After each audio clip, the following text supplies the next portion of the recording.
ข้าวให้มันจะเป็นเม็ดใหญ่ๆเลยแต่คุณมาช่วงนี้กับใครเฮือนน้องก็มีข้าวกินแล้วพี่น้องมาตอนนั้นก็เป็นน่าสงสารสมมติว่าตอนนี้คันมีผู้บ่าวมักเจ้าสิเอาบ่เอาเนาะผู้บ่าวรู้ก็เอาใดเนาะทางใดมักก็เอาทางนั้นถ้าถึกใจก็เอาไปเลยสมมติว่าคันผู้บ่าวผู้สาวถึกใจกันแล้วนี่เฮาต้องให้หยังเนาะ ต้องจำเงินก่อนบ่อ๋อสูงสุดนี่เท่าไรน้องเขาจะจำเงินก่อนฮะ600,000อ๋อแล้วก็มาจำก้อนเนาะสมมติว่าครั้งข่อยมักเจ้านี่ข่อยต้องจำก้อน600,000กีบแล้วก็จึงผู้สาวเสื้ออ๋อหลังจากนั้นได้บัดนี้แล้วก็มาใส่บ้านอ๋อพี่น้องเอ้ยหลังจากนั้นมาใส่บ้านแล้วก็สิไปคอเลยโอ้บางคนก็ไปสู้ผู้บ่าวเลยก็มีบ่มีเนาะขันมักหักกันแท้กับไปสู้เลยเนาะ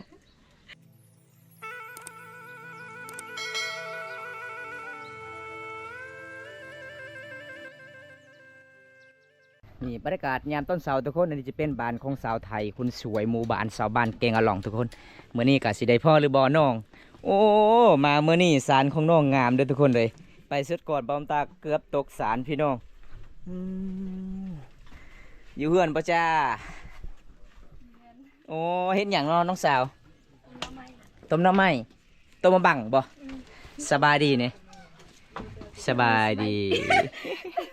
เป็นอย่างเป็นไอ้บ่มียาบ่อ๋อหากมาที่ใส่หากมาไปหาน้ำไม้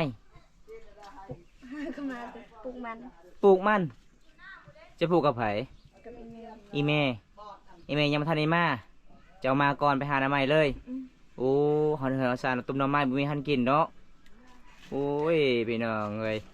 อันนี้ก็คือสาวไทยอันนี้เงินชาวบ้านจะบอกว่าเจ้าสิเอาผัวหรือบ่น้องบ่แม่นเขาหยอกบ่โอ้ยคอยละตกใจได้ยินสาวหมู่บ้านเวลาข่อยเดินทางหมู่บ้านเจ้านี่บอนข้าเจ้าทาเฮือนี่เขาบอกว่าเจ้าสิเอาผัวเซลบ่แม่นความจริงบ่บ่แม่นอ๋อเขาหยอกบ่อ๋อคอยละตกใจได้ไปเมื่อใดมีแต่เห็นเจ้าบัดสุดท้ายมาเมื่อนี้เขาว่าสาวไทยสิเอาผัวเด้อบาบุญตาโอ้ยไปถามลองเบิ่งก่อนเพิ่นว่า กินข้าวเช้าเลยบ่น้องกินแล้วอาหารหยังอาหารหน่อไม้ก็คือบางที่เจ้าต้มนี่บ่โอ้อาหารหน่อไม้ตลอดทุกคนเลย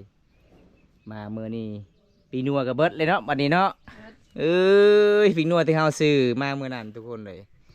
แต่เบาใส่มาเยี่ยมมายามน้องตอนนี้ปีนัวของน้องกาสิเบิดแล้วเด้อทุกคนเบิ้งพี่น้องเฮือนสารบานสองของน้องสาวไทยพี่น้องเลยเห็นบ่โอ้บ่มีหยังเลยทุกคนมาเมื่อนี้เสือเจ้ากับสีละลายอีกนิดนึงเนาะ ได้เงินมาแต่สายสื่อน้อง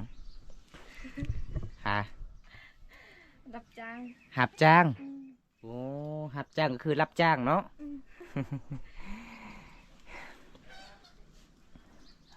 ขยันหลายเนาะเจ้าเนาะค่อยมาเมื่อใดกะส่วนหลายก็ไม่ได้พอเจ้าเลยไม่ได้เจ้าออกหายออกส่วนเบิงเปื้อนหมดเลยคอของน้องขี้ต้มหลายติด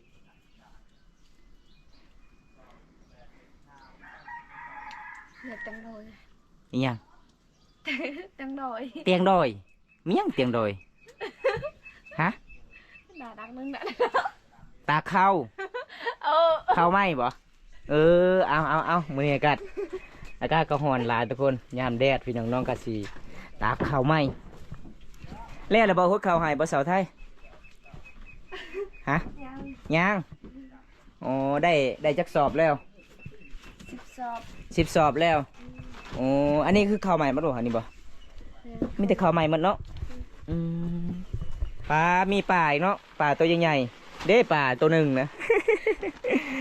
เอาน้องสิตาเขาทุกคนเลยเมื่อนี้อากาศก็ร้อนหลายได้เมื่อวานนี้ฝนตกหำทุกคนเลยก็เลยสาวหมู่บ้านกะบ่ได้ตากคันบ่ได้ตากเขากับบ่มีเขากินเคสนหมดบ้านเฮาก็ต้องเป็นอยู่ละพี่น้องดำรงชีวิตไปเดิมสาวลาวหมู่บ้านแกงอลองทุกคน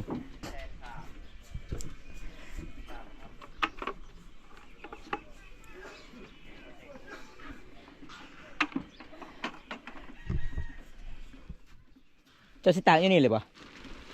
ฮะตากอยู่นี่เลยเอาโอ้สบายเนาะตากอยู่นี่เนาะซานก็ใหญ่เลยทุกคนเลยมามื้อนี้ซานก็ไม่เจะคลองก็ไม่ได้มื้อนี้ได้ งามแบบธรรมศาสตร์เอ้าซอยน้องก่อนทุกคนเปิดเลยเอาซอยกันละทุกคนเลยเป๊ะเลยเนาะโอ้จะประมาณพอดีเลย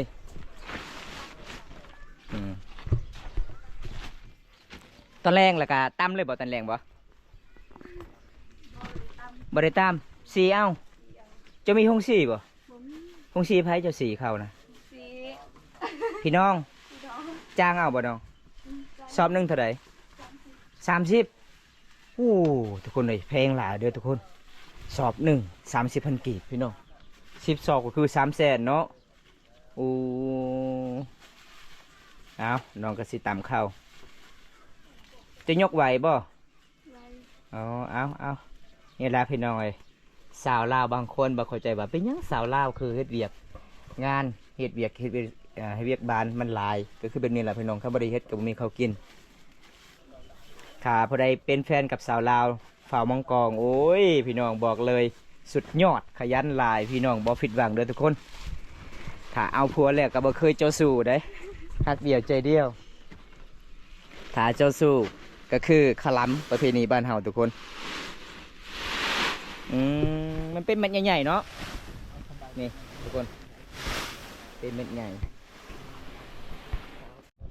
จะเว้าหยังน้องฮะเป็นไหนสายจะเว้าหยังคอยได้ยินจะเว้าเมื่อกี้นี้ภาษาบ้านเจ้าจะเว้าหยังแต่เอ็นปึ้มพี่น้องเอ้ยใจดีหลายเด้อทุกคนน้องว่าบ่ฮู้จักว่าอายสิมามื้อนี้คันฮู้ว่าอายสิมาข่อยสิเอาข้าวเมาพี่น้อง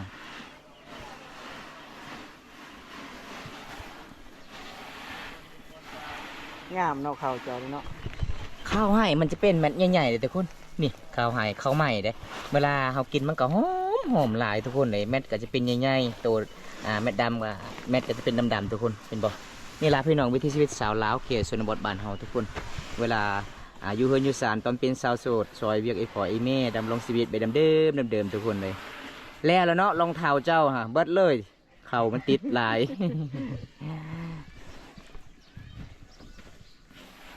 ประมาณจักชั่วโมงน้องตักหนาดังมันมือบ่หนาดังก็คือบ่ฮู้มันมือเลยเนาะอันเพิ่นบ่ได้ตกมื้อนี้ก็ตักมันมือเลยมีลมด้วยแม่นผู้ใดเฮ็ดสารเฮือนเจ้าคืองามแท้สบายดีเด้อนึงทานอีพ่อบ่อ๋อใครมาตอนนั้นสารของเจ้าหักมาแล้วเนาะบอมตาตกเทื่อนึงเกือบเขียวล้นมาเมื่อนี้โอ้สุดยอดเลยทุกคนเลยสารของน้องงามหลายเด้อมาช่วงนี้กับใครเฮือนน้องกับมีเขากินแล้วพี่น้องมาตอนนั้นก็เป็นน่าสงสารมีผู้ใหญ่ใจดีซื้อให้น้องเขาทุกคน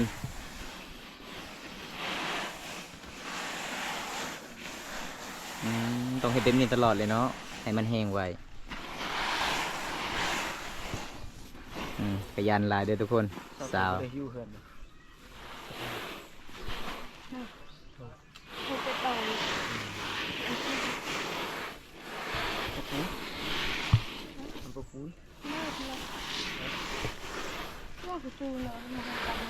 จะจับตลอดเป็นนี่เขามันลุกได้จะหน่อยได้จะเห็นนี่ได้ จะบายตลอดเลยเดี๋ยวสาวไทยพี่น้อง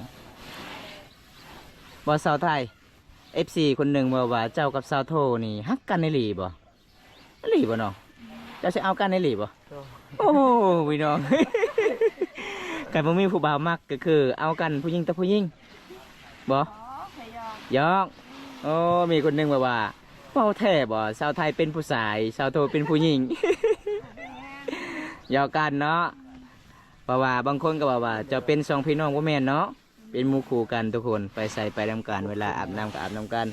หาอยู่หากินก็ไปน้ำกันเราทุกคน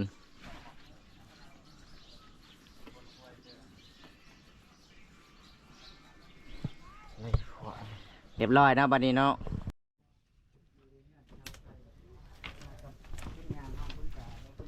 น้ำไม้ก็ใหญ่ๆเนาะช่วงนี้มันก็สิวิทย์เลยเนาะน้ำไม้เนาะโอ้เจ้าบ่ได้เฮ็ดน้ำไม้ส้มบ่บ่ได้เฮ็ดเลยพี่น้องส่วนหลายบ้านเฮาอาหารหลักน้ำไม้ก็คือมีแต่ต้มแกงสุดหน่อยเนาะส่วนหลายเขาเจ้าต้มพี่น้องน้ำไม้เบิ่งเครื่องข้างนอกไหม้หมดเลยบ่พี่น้องเอ้ยโอ้ยเพราะว่าเขตชนบทบ้านเฮาดังไผแบบนี้ล่ะพี่น้องลมเพิ่นยังสบายดี ลมเฟื่อนแห้งเด้อทุกคนเลยเวลาเฟื่อนเป่าไฟโอ้ยตรวจเผาบ่เซาไทยสมมติว่าตอนนี้คันมีผู้บ่าวมักเจ้าสิเอาบ่เอาเนาะผู้บ่าวบ่รู้ก็เอาใดเนาะทางใดมักก็เอาทางนั้น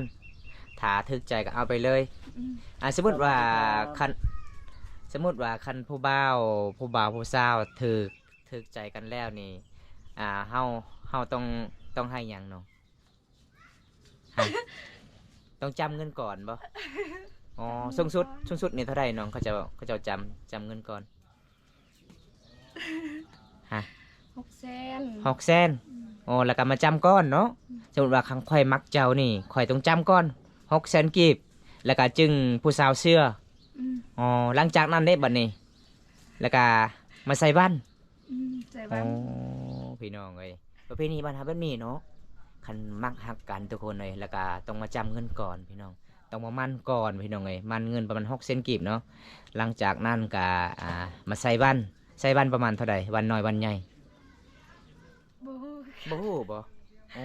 หลังจากนั้นมาใส่บ้านแล้วก็สิไปคอเลยอ๋อบางคนก็ไปสู้ผู้บ่าวเลยก็มีบ่มีเนาะคันมักฮักกันแท้ก็ไปสู้เลยเนาะอ๋อทุกคนเลยแบบนี้เลยพี่น้องประเพณีเขตชนบทบ้านเฮาคันเวลาผู้สาวลาวเขตชนบทคันมักฮักกันนี่ต้องมามันก่อนพี่น้อง600,000กีบหรือว่า200,000กีบก็ได้เนาะเพราะว่าให้ใจเฮาจึงเชื่อว่าผู้บ่าวนี่มักค่อยแล้วเนาะในนั้นแล้วจากนั้นล่ะก็บอกไอ้พ่อยแม่บอกว่าจังใดไอ้พ่อยแม่ฮะค่อยมีผู้บ่าวมันแล้วเด้อพ่อยแม่ในนั้นบ่คันเวลาเขาเจ้าไปใส่บ้านนี่ต้องบอกอีพ่อยแม่แล้วก็ไอ้น้องเข้ามาทางหมู่บ้านบ่หรือว่าจังใดเขาไปใส่บ้านมีเท่าแก่ในบ้านในโฮมโอ้มีแต่เฒ่าแก่ในบ้านในโฮมมานำครบต้องมาครบหลังจากนั้นแล้วก็มีแต่นัดกันสิเอากันเนาะคันเวลาเอากันแล้วนี่ทางฝ่ายหมู่บ้านของน้องนี่ไปส่งเจ้าไปเฮือนเจ้าบ่าวบ่แต่งงานน้อยบ่น้องหลังจากนั้นจะไปนอนอยู่เฮือนเจ้าบ่าวเจ้าประมาณจักเดือนจึงมาเฮ็ดงานแต่งงานใหญ่คันมีก็ประมาณ2-3 อาทิตย์โอ้คันมีไว้ก็2-3 อาทิตย์ก็เฮ็ดเลยงานแต่งงานใหญ่เนาะก็คือหมู่บ้านเจ้าบ่าวกับ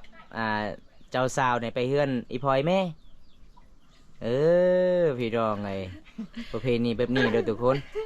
บางคนบอกเข้าใจว่าไปคอแล้วแต่งเมื่อเลยกับบริเฮ็ดหยังบ่แม่นแต่คนยังมีเด้อทุกคนเด้คันเวลาไปคอเนี่ยเขาดองสูงสุดแพงบ่น้องหมู่บ้านเจ้าบ่แพงประมาณเท่าใด50 ล้าน50 ล้านอ๋อคันสมมุติว่าคันคนฮักเจ้าตอนนี้เจ้าก็สิเอา50 ล้านคือเก่าบ่คันบ่ได้50 ล้านเด้ฮะคันบ่ได้50 ล้านเฮ็ดจังได๋บัดนี้เลิกกันบ่ขอเอาอ๋อต่อเอาเนาะโอ้ทุกคนไอ้ประเพณีเขตชนบทบ้านเฮาชาวไทยคันสมมุติว่ามีผู้บ่าวมาขอเจ้ามื้อหน้ามื้อในเจ้าอย่าลืมบอกอ้ายนี่เด้อเดี๋ยวอ้ายก็สิไปอัปเดตเบิ่งประเพณีชนบทบ้านเฮาแบบใดเวลาไปขอสาวลาวเขตชนบทเนาะอ๋อคันสมมุติว่าเจ้ามักผู้บ่าวสมมุติว่าเจ้ามักผู้บ่าวแล้วเจ้าต้องไปเบิ่งเฮือนซ่านบ้านซองก่อนบ่คันทึกใจแล้วก็บอกไอ้พ่อยแม่ว่าข่อยทึกใจแล้วอยู่ได้แล้วซำนี้อ๋อหลังจากนั้นก็คันเฮามักไทพ่อยแม่ให้เฮาก็ไปสู่ผู้บ่าวเลยโอ้โดนเลยพ่อแม่จะบ่ได้ให้บ่น้องคันเจ้าไปสู่ผู้บ่าวเลยให้คือกันแต่ใจมักเนาะหรืออดบ่ได้พี่น้องเอ้ยประเพณีแบบนี้เด้อทุกคน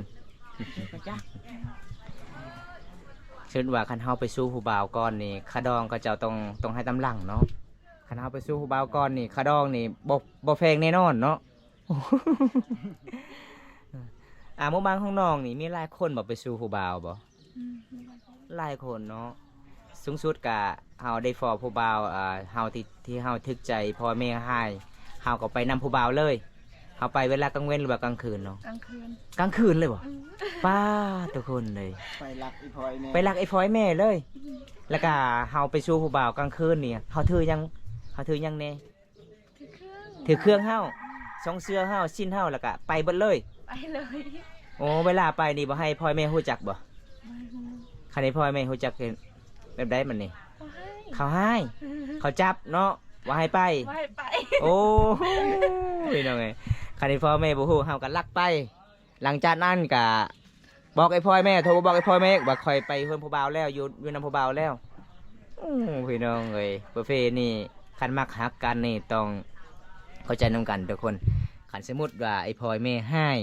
กับผู้สาวมักไปหลักเดือนทุกคนกลางคืนไปหลักเลยได้ แต่เขาดองบ่แพงแน่นอนเนาะ บ่แพงแน่นอนเขาดองแบบนั้นทุกคนเลยแบบเขาไปรักเลยหามักผู้บ่าวหลายเด้ ส่วนหลายละหลายคนบำตาเห็นหมู่บ้านเขตชนบทบำตาเลาะหลายๆหมู่บ้านกับส่วนหลายกับไปสู่ผู้บ่าวกลางคืนเนาะพี่น้องเอ้ยเวลาเฮาไปสู่ผู้บ่าวกลางคืนนี่ฮอดเฮือนผู้บ่าวนี่เฮาว่าจังใดสุดว่าไอ้พ่อยแม่ผู้บ่าวถามว่าคนมาแต่ไสนี่เฮาตอบว่าจังใด ฮะ คนแขกมาไหม อ๋อเจ้าว่าเขาตอบว่าลูกไผ่บ่ อืม อ๋อลูกไผ่อยากขออยู่นำลูกไอ้แม่ มาอยู่แต่งกิน โอ้แล้วก็บัดนี้เขาบอกว่าขึ้นจึงขึ้นได้บ่ ขึ้นได้ คันเขาบอกว่าบ่ขึ้นหาก็ขึ้นบ่ได้ แม่นบ่เนาะ แมน โอ้ยากคือกันเนาะ คันนี้พอไอ้แม่เจ้าบ่าวบ่มักคันเขาบอกว่าบ่ให้ขึ้นก็บ่ให้ขึ้นเนาะโอ้ต้องอยู่ตารางตลอด หลังจากมาเล่นแม่แอนกับน้องแล้วสุกหน้ำไม้เจ้าแล้วเจ้าสิไปใส่ต่อน้อง ไปเอาข้าวเมา ไปเอาข้าวเมาโอ้มันสิปิดเลยเนาะข้าวเมาเนาะเพราะว่าข้าวให้ของเฮากับไก่สิสุกแล้วทุกคนเลยเมื่อนี้พ่อไอ้แม่ยังบ่ทันได้มาอีพ่อจะไปใส่ โมโหกัน โมโหอ้าวก็เห็นอีพ่อจะไปกับผู้สาวหูขามเซละนองแล้ว แม่นบ่เคยเห็นไอ้พ่อเจ้าขี้เหือได้ฮะ อืม บ่แม่นทาเหือแม่นบ่ โมโหกัน โอ้โหบ่อ๋อส่วนหลายหมู่บ้านน้องนี่มีแต่ผู้หญิงเห็นเวียกบ่เนาะผู้ชายบ่ได้ซอยบ่เวลาฮู้ข้าวให้นี่ ซอยคือกัน ซอยคือกัน สบายดีเด้อ แต่หลายที่สุดเฮ็ดเวียกเฮ็ดหยังก็คือมีแต่ผู้หญิงเนาะ อืม อ๋อคันบ่ได้มีลูกสาวก็คือ มีแต่พาลูกสาวไปเฮ็ดเวียก บิ๊ก คันบ่ได้มีลูกชายก็คือ มีแต่ไปผู้เดียวโอ้ลูกสาวบ่ไปแน่นอนเนาะลูกสาวลูกชายเนาะใครมีลูกสาวใครทุกคนเลยเขตชนบทบ้านเฮามีแต่ผู้หญิงเฮ็ดเวียกหลายพี่น้อง อันนี้ มาเขตชนบทพี่น้องมันแปลกเลยทุกคน ส่วนหลายเขาเจ้ากับมายั่งไว้ข้าวโพดก็คือติดบนเตาไผ่บางเขาเจ้าเฮ็ดกินเห็นบ่อันนี้ก็คือสำหรับเขาเจ้าก็มาปลูกปีหน้าอีกพี่น้องเอ้ยปีนี้ก็ใกล้สิสุกแล้วข้าวหายเขาเจ้าก็กำลังสิฮู้ข้าวหายพี่น้องเห็นบ่ประเพณีเอกลักษณ์ชนเผ่ามังกรสปปลาวเมืองนอกแคนสวรรณเขตทุกคนแบบนี้ล่ะพี่น้องแบบดำรงศิลป์เดิมๆแบบเดิมๆแบบเก่าแก่เลยทุกคนโอ้มันยังนี่สาวไทยมันยังนี่เนาะ มักทัว มักทั่วปลูกมาแต่ไห้บ่โอ้หลังจากออกหูดข้าวให้แล้วก็เก็บมักถั่วไปเลย อาหารหลักบ้านเฮาเนาะแล้วก็ยอดอีหยังนั่นน่ะยอดมันบ่ยอดมันสับปะหลังทุกคนเลยแล้วก็กินดิบก็ได้ กินกับมะเขือเนาะโอ้แซ่บหลายเลยทุกคน อาหารบ้านเฮาทุกคนเลยนี่มักถั่วมักเขือ วันไปใส่แอะเดียวอยาก แล้วก็ยอดมันสำปะหลังทุกคน เวลามาให้มาสวนต้องเก็บ เออ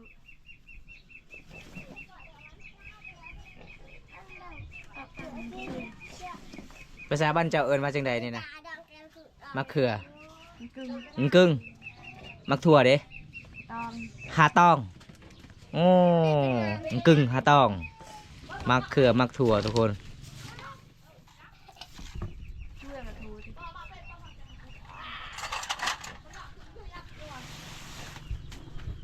เฮ็ดกินแบบใดเนี่ยนะ ตำ สิตั้มบ่ โมแม่ ตำแต่แจ่ว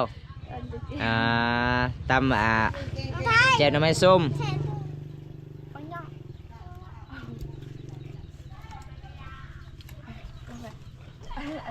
เอาตำยังเนาะจ้ะ ตำ หน่อไม้ส้มอ๋อสิเฮ็ดแจ่วบ่กินมะเขือแล้วก็มะทั่ว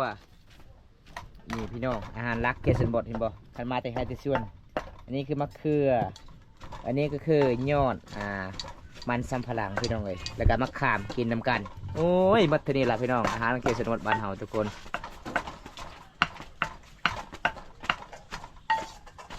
หลังจากมาแต่ไฮแต่ส่วนก็คือแบบนี้ล่ะพี่น้องวิถีชีวิตสาวลาวเขตชนบทชุมเขาบรูมังกร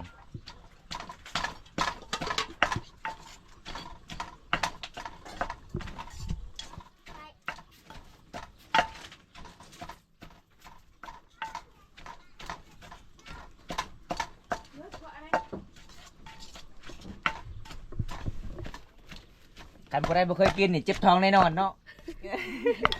มีแต่หน่อไม้ส้มเลยทุกคนเห็นบ่เอาบ่ได้เป็นกระเพาะบ่น้องเคยกินตลอดเนาะเคยกินมันกระแสบอยู่บ่ แซ่บ โอ้น้องใส่ยังแน่ ใส่ มักเฟส หมกเพชร บ่ได้ใส่ขิงบ่ บริใส่ บ่ได้ใส่เนาะ ใส่แต่ผัก ฟักแล้วก็เกลือพริกนัวกินไปเลย กิน นี่สุดยอดอาหารบ้านเฮาทุกคนอาหารแบบบ้านๆเด้อแต่บ่ได้มีเมียสาวลาวฟ้ามังกรบอกเลยทุกคนเลยสุดยอดบ่ผิดหวังแน่นอนทุกคนเลยเฮ็ดเวียกเฮ็ดงานเวียกดานพี่น้องสำเร็จพี่น้องบ่ผิดหวังแน่นอนทุกคนเลยบ้านเฮานี่คันเอาพัวนี่เจ้าสู้บ่ได้เนาะคันเจ้าสู้นี่พิธีบ่ พิธี พิธีเนาะอ๋อพี่น้องเอ้ยนี่ล่ะส่วนหลายเขตส่วนบ้านเฮาก็บ่เคยเจ้าสู้เด้อพี่น้องเอาพัวก็ต้องฮักเดียวใจเดียวกันเจ้าสู้กับพิธีอีดพี่น้องพิธีก็คือ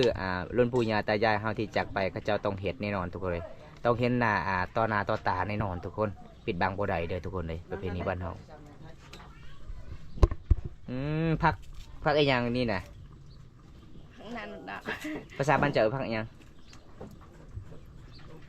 ก๋วยเตี๋ยว เตรียม นี่พี่น้องก๋วยเตี๋ยวเอ้าใส่ผักหลายๆเนาะให้มันหอมเนาะพี่น้องเอ้ยเอาทุกคนมาบ่ได้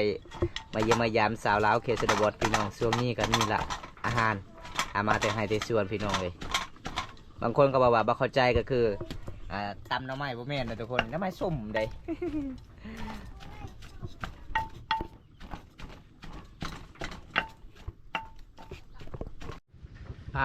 สมาตำลายแท้กินหมดบ่ฮะโอ้ยพี่น้องเอ้ยน้องตำน้ำไม้ส้ม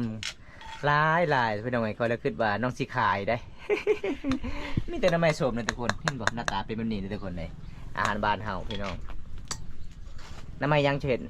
น้ำไม้ส้มนะน้ำไม้ยังจะเอาน้ำไม้ไร่บ่ โมแมน น้ำไม้บงอ๋อนี่เงินน้องประมาณสำนี้เลยทุกคน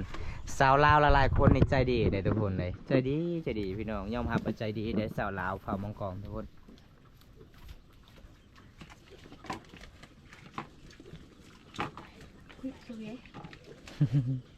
อาหารเนาะอาหารบ้านเฮาเนาะนี่ทุกคนเพื่อนของน้องเห็นบ่ใจดีหลายเลยทุกคนเลยสาวลาวเลยก็คือหมู่บ้านนี้ก็เป็นสาวไทยพี่น้องแล้วก็สาวโทเนี่ยบำตาไปยิบไปยามโอ้ยมาเมื่อใดบ่ผิดหวังทุกคนเลยอาหารที่น้องเอามากินมื้อนี้อาหารอยู่ในห้านหายากเลยทุกคนจะบ่ได้ขายเด้อนี่ทุกคนนี่อาหารแบบนี้ล่ะพี่น้องปีหนึงก็ได้กินเทื่อหนึงเลยนะครับทุกคนเลยอาหารนี่ได้อันนี้คือมักถั่วกระเจ้าเอามาแต่หายแต่ส่วนแล้วก็มักเขือพี่น้องมันเป็นตามประเพณีปี12ของ14คันเฮาบ่ได้กินก็บ่ได้เฮาต้องจำพี่น้องต้องจำเคารพนับถือประเพณีเขตนี่พี่น้องเขตชุมพรมังกรบ่ว่าจะเป็นแขกต่างดาวมาหรือว่าแขกต่างเมืองมาก็คือแบบนี้พี่น้องเขาเจ้าต้องยอมพาเขาให้กินได้อันนี้คือแจวน้ำไม้ส้มทุกคนอันนี้ก็คือยอดมันสำปะหลังนี่มักถั่วแล้วก็มักเขือพี่น้องเบิดคำสิเว้าอาหารบ้านเฮา น่าเลย ก็ เป็นจะได้สาวไทยแซ่บบ่กินทำไมไก่สุกเลยเนาะส่วนในแม่ได้ป่าเพิ่นว่าหากะมาซ้อนป่าพี่น้องเอ้ยได้แต่ซ้ำนี่บ่แม่เฒ่าโอ้ อ๋อพี่น้องอันนี้ก็เคยเมียเพิ่นนี่พี่น้องเลย เดี๋ยวตูเจอหนูอ่ะ เสือนัว ตรงที่ อ๋อเอาสะดุ้งบ่ เออ โอ้ทุกคนเลยนี่แหละพี่น้องเกิน3 บ้าน2ไอเมของชาวไทยหากนมาแต่หากินหาอยู่หากินตามธรรมชาติเมื่อนี้กับชาวไทยกับกินข้าวกินน้ำเบิ้งทุกคนเลยจุดเบิดเด้